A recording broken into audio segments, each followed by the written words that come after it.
Alrighty, joining me today on Inner Strength Check for the home of all things hobbies, risks, and mental health is drummer Ferdi Handojo of Perth-based metal band Vanta. Ferdi, how are you, mate? Good man. Thanks again for the opportunity to speak about our new album. And yeah, it's a pleasure and honor to be on your podcast.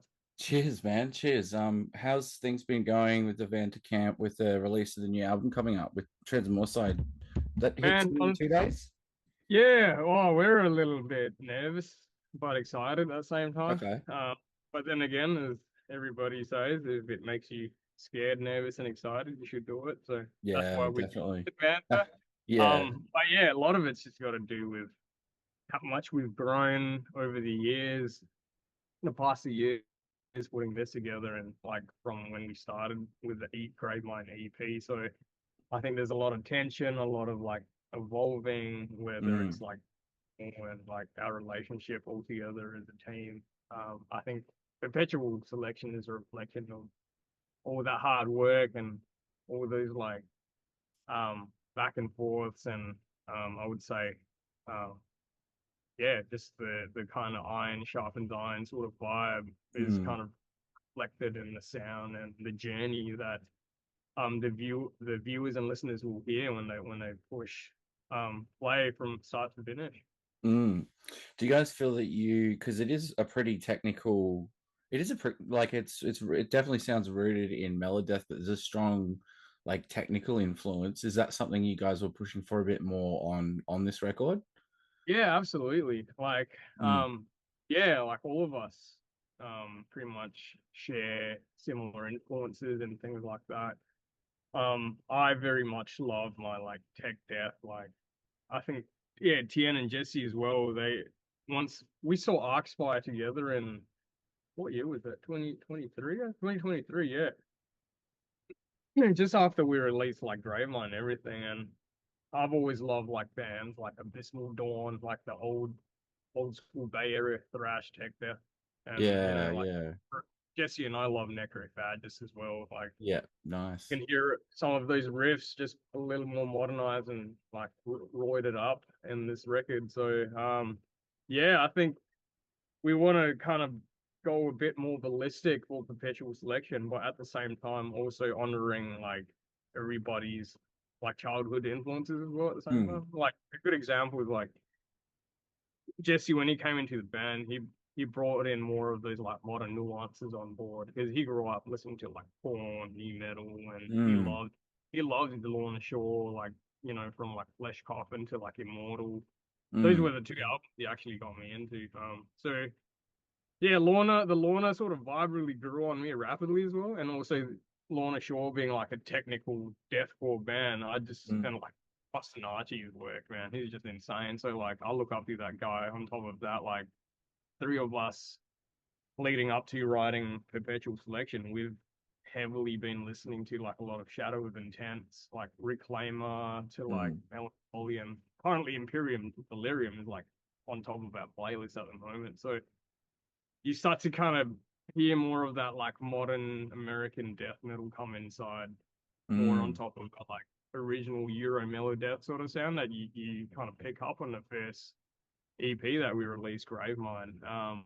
So yeah, it was sort of like let's kick it up a notch, but kind of go out of our box a little bit because yeah, at the same time you don't want to be playing the same things over and over again. You kind of want to try different things, and Yeah. when three of us aren't gatekeepers or anything, we love a bit of everything and just kind of let's see where it all kind of like works together. Mm. Yeah, definitely. And it's good to have that sort of a mix, like even a lot of those classic 2000s death metal bands like Anata Mm, and Necrophages and stuff like that. It's like fantastic, but you also probably wouldn't listen to it, kind of all the time either. yeah, It's good to have that kind of broad selection. What about for yourself as a drummer? Do you have any specific drummers or bands that really influence this record, or just you playing in general with Fanta? Or yeah, man. Like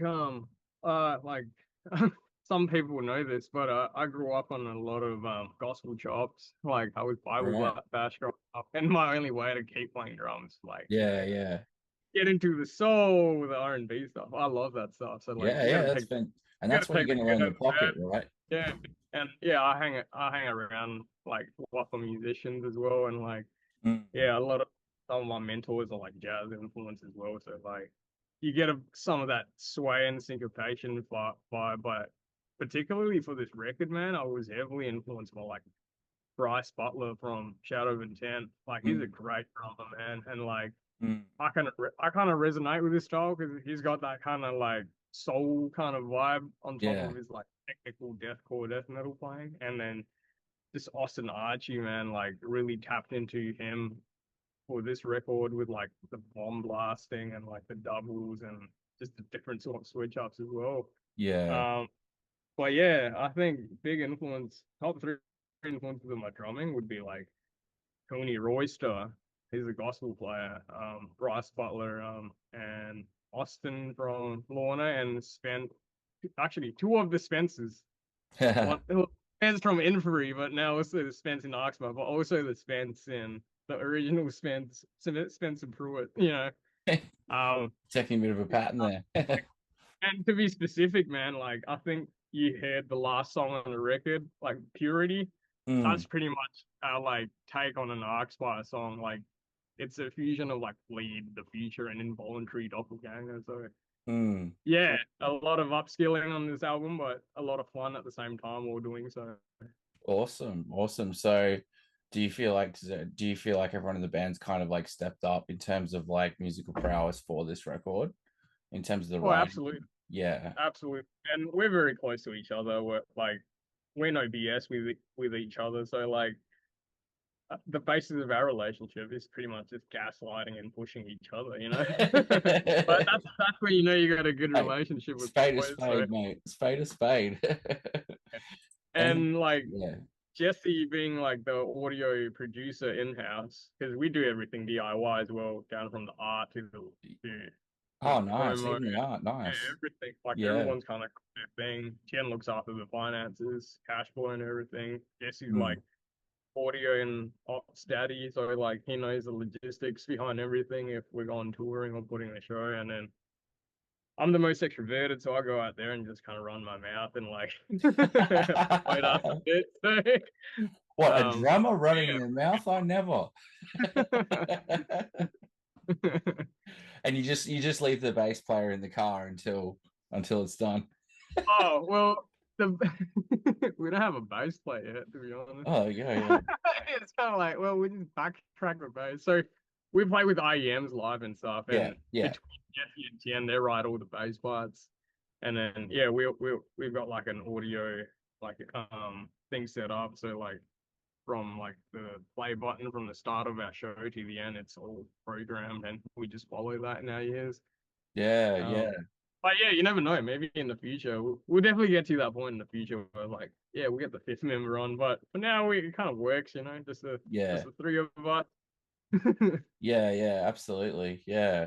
And what's your sort of take on how you guys are fitting in with the Perth scene at the moment? So like Perth has a lot of I know that Perth has a lot of stuff like depravity, vestigial, ripped and like a lot of more extreme stuff. I'm kind of only really sort of more aware of what's happening on the more extreme end of the Perth scene. How's it looking? How's the Perth metal scene in general looking these days? Dude, I think it's grown drastically. Hey, it's gone a Mm, long way, and like being the isolated city we are, like even compared to 5 years ago, and even like 10 years ago, you can kind of see there's been like a good progression in the scene. It used to be very clicky. It used to be very like gatekeepy and stuff. yeah. Like, I don't know why. It's like this is why we don't have nice things. So Yeah, yeah. rather than like complain about it or like bitch about it, we just kind of let's try to do something about it. At least we can say we tried to all else failed. But dude, to answer your question, like so far so good. The reception, like we totally honor the old school influences and like you said, the Mm, extreme scene in Perth and what you've heard, it's very much on that old school sort of vibe, right? It's on that fence yeah, on the old, but then sort of going to Monterey yeah, territory. For us as Vanta as a band, we kind of wanted to kind of push it more in a modern direction, you know? yeah, Still honoring those roots. Like a lot of our old school influences, like come from like you've heard Necrophagus and like all time like Mellow Death out the gates, which is very apparent on the first EP. Yeah. And some of the riffs as well, like at the gate sort of vibes come in and more in Principium S in there, but like more refined and kind of like push towards the American modern death sort of territory.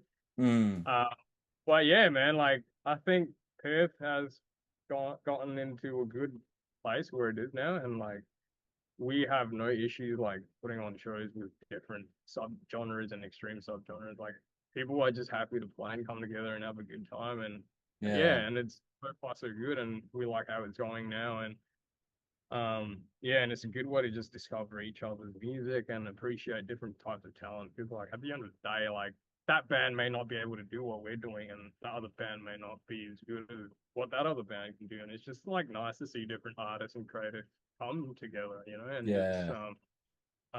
yeah, put Perth back on the map together. And I got a shout out to Brendan and Andrea Ethnography and Stu McGill from Songwriter. Like they've been doing that.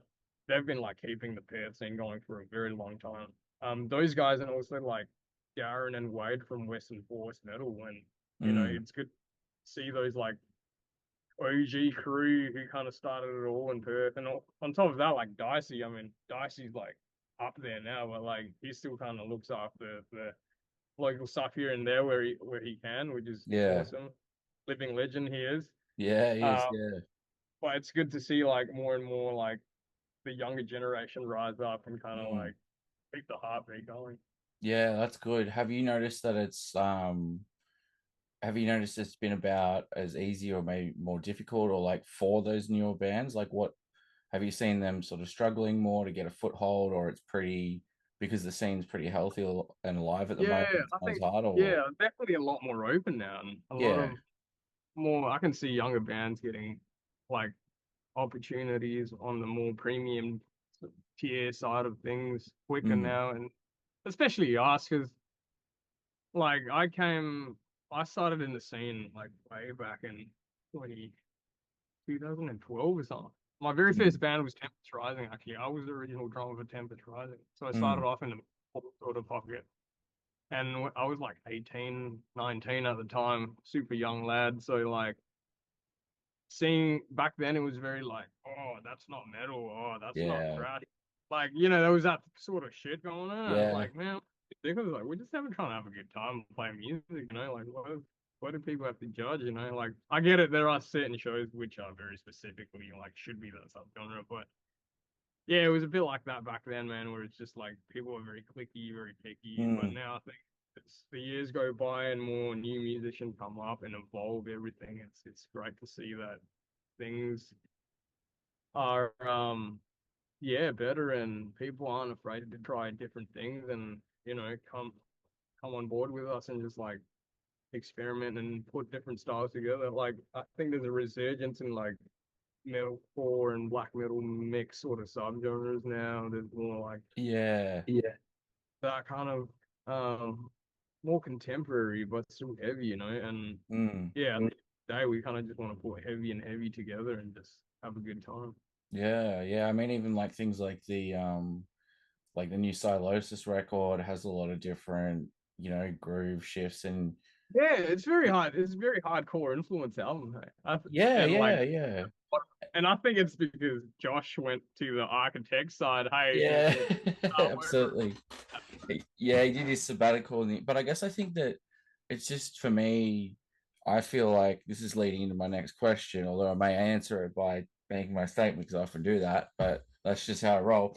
Um, like a lot, I noticed a lot of bands are, as you said, they're being less afraid to play around with influences between camps where it might have been a little bit more clicky, a little bit more exclusive musically, like for mm, instance, there's a lot of like blackened emo and stuff like that, and you would have thought people who want to stick blackened something into emo this like that it would yeah, be, not much of a mash. And even the styles that you guys have incorporated, because I listened to the new album and there's a lot of like I'm getting a lot of like Inferi, but also mixed with like a lot of Sepultura kind of groove um yeah, elements. And it's just funny to think it wasn't that long ago.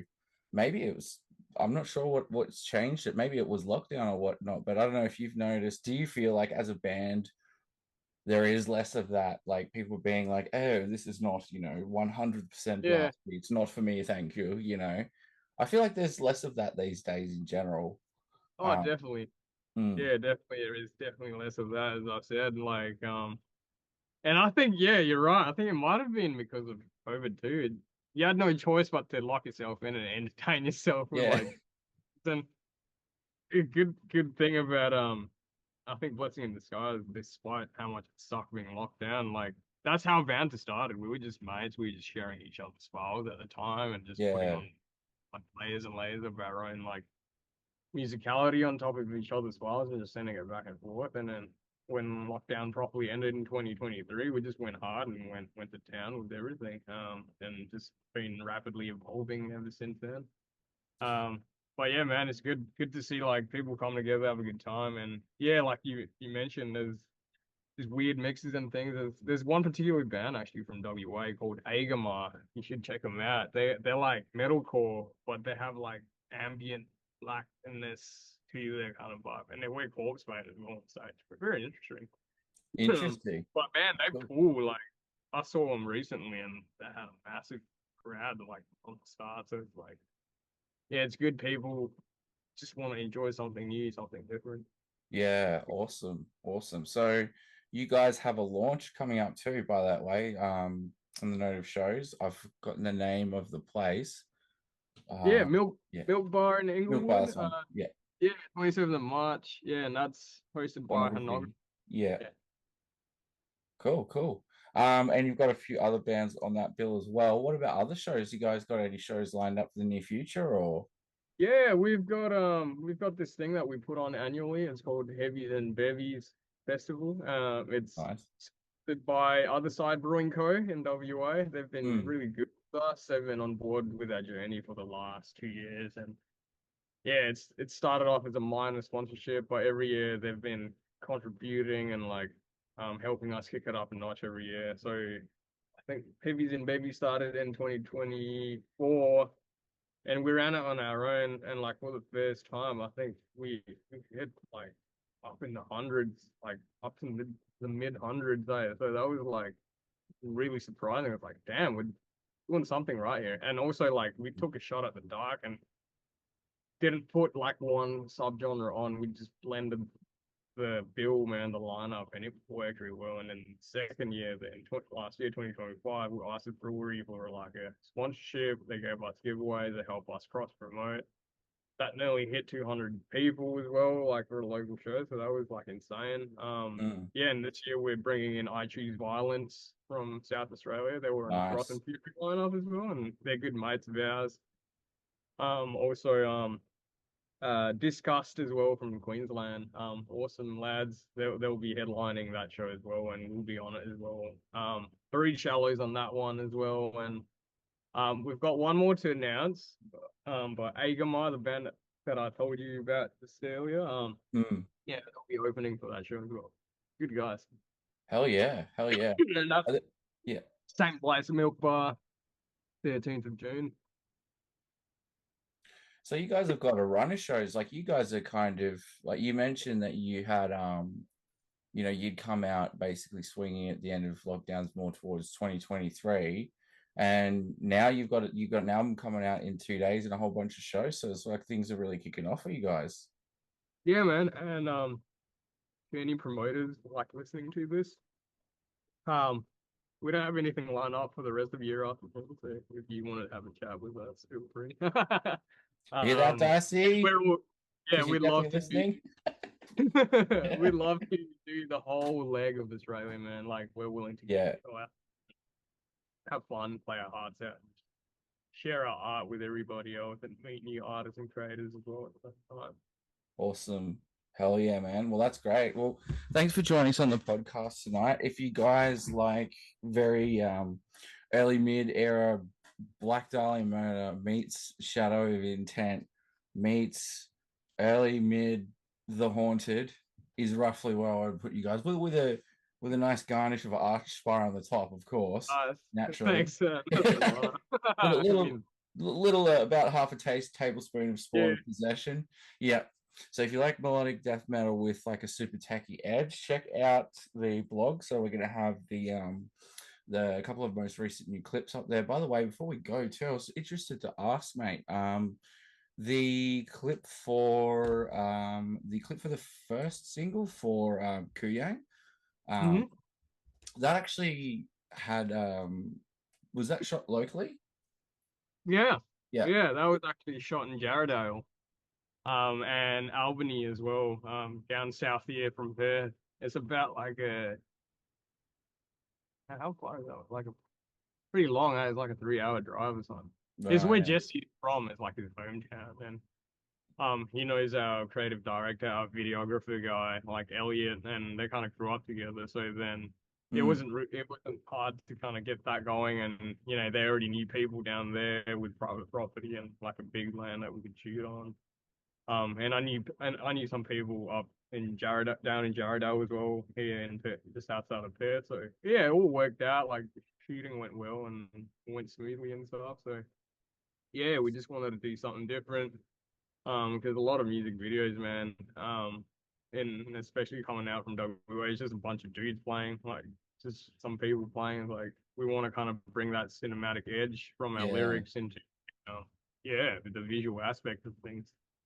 Yeah, which is cool. It's cool as well. And I believe you've got a bit of a like cultural connection too with the lyrics on that one. Yeah, so that pays a nod to my Indonesian heritage. So Mm, both my parents are from Indonesia. Actually, I was actually born in Jakarta, and then mm, moved over here to Australia in '97 when I was about four, and like pretty much lived here ever since then. But I thought like, well, when I wrote Kuyang, actually, I was listening to a lot of Vault of Horrors. Aborted just brought out their like Vault of Horrors album. Also, Shadow of Intent mm. was a freaking great grid bringer. But that whole album was just a reference of like horror and sci-fi, like pop Yeah, culture reference. I thought, yeah. fuck it, let's do something like that with this song. And I thought, why not bring in some of like Indonesian folklore into it about like this demonic spirit. So the Kuyang is equivalent to like a Western vampire, I would say. A bit more Mm, gnarly. Um, it's a mix between a banshee and a wraith.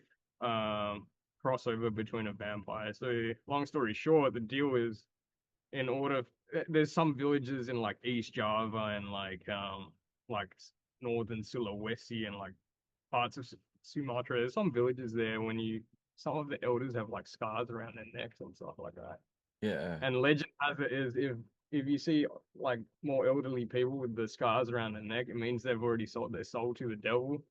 And because they practice a lot of voodoo and black magic in those regions, Mm, legend has it that like at night, what happened is their heads would rip off from their torso. They'd become this like demonic entity, and their spine and their lungs and entrails would dangle from their body and just float around the dark, float around the forest, hunting like bear spawns and children and things like that. And their intestines just become like blood sucking devices and soul draining devices. It's pretty cool. I was like, let's bring a bit of that.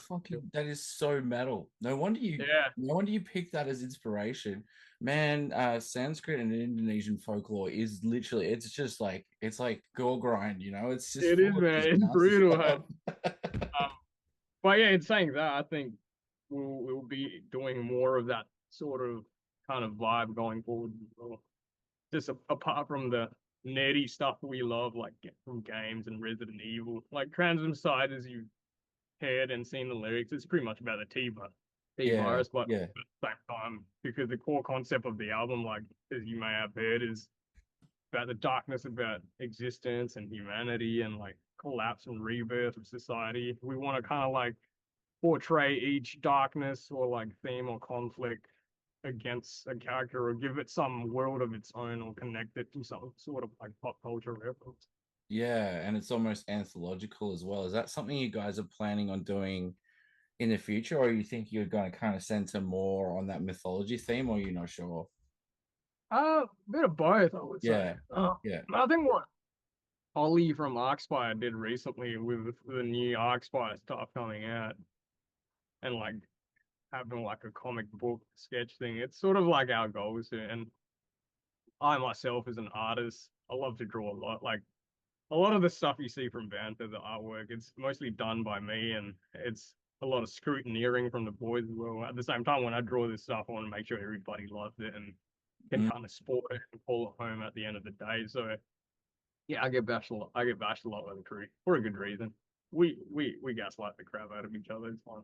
Do But you yeah, find man. To answer your question, I think at some point when we get a bit more established, we'll be doing like little books and series and oh, that's anthologies and awesome. probably do more like gnarly videos and stuff. But in the meantime, with Perpetual Selection, even though like visually on the actual album when you get it, there's a lot of like monsters inside it and whatnot.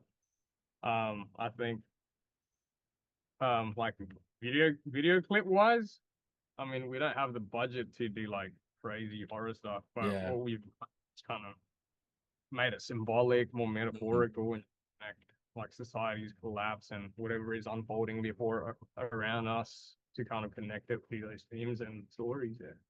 Well, at the end of the day, you know, you guys can convey it through the power of music, and it sounds like you Mm, guys are going to have quite an interesting anthology of things to speak about now and in the future. So I'm looking forward mm, to hearing the public response to the album, man. Like I've had a listen and it's solid. So I definitely recommend that folks out there give it a listen. It's coming out, dropping on March the 13th, and we're gonna have links for album pre-order and the upcoming shows and everything like that out mhm. soon. But before we go, if there wasn't anything else, Ferdy, any other questions or comments, or No, like I said, man, like thanks again, and yeah, it's an honor and pleasure, man, to speak to you and talk to you about this album. And speaking of pre-orders, they are available now, bantermetalofficial.com on our website.